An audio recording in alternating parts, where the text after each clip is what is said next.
and a good friend, Sarah Go, as we started hitting record peaks this year.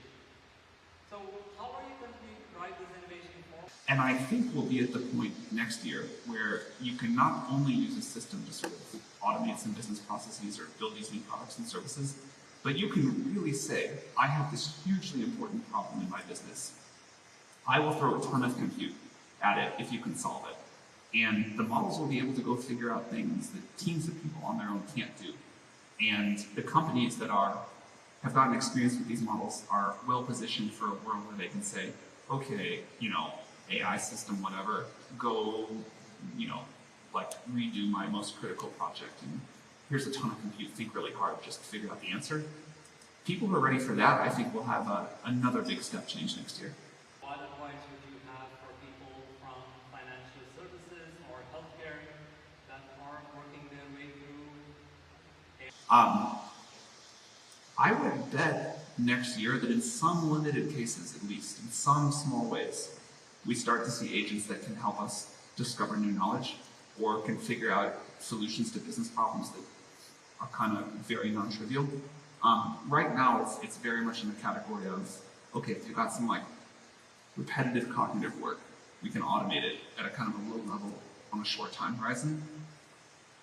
And as that expands to longer time horizons and higher levels, at some point you get an AI scientist, an AI agent that can go discover new science. And that will be kind of a significant moment in the world.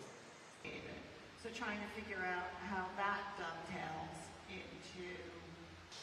The thing that matters is the rate of progress that we have seen year over year for the last 5 years should continue for at least the next 5, probably well beyond that, but hard to say. And whether you declare the AGI victory in 24 or 26 or 28, and whether you declare the superintelligence victory in 28 or 30 or 32, is way less important than this one long, beautiful, shockingly smooth exponential. All of that said, to me, a system that can either autonomously discover new science or be such an incredible tool to people that our rate of scientific discovery in the world quadruples or something, that would satisfy any test I could imagine for an AGI. But already you could see great risk. For me, when you saw this problem called abstracted summarization. The models over the next year or 2 years are going to be quite breathtaking. Really, there's a lot of progress ahead of us, a lot of improvement to come.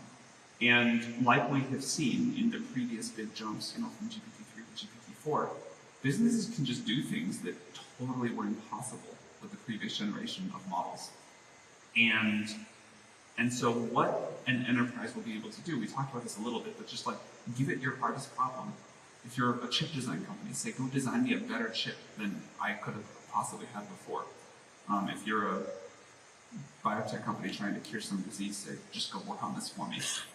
That's not so far away. Across our mortgage data footprint, for example, to make the process of... Thank you.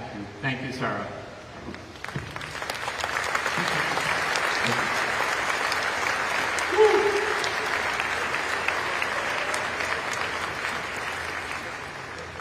I could be more energized about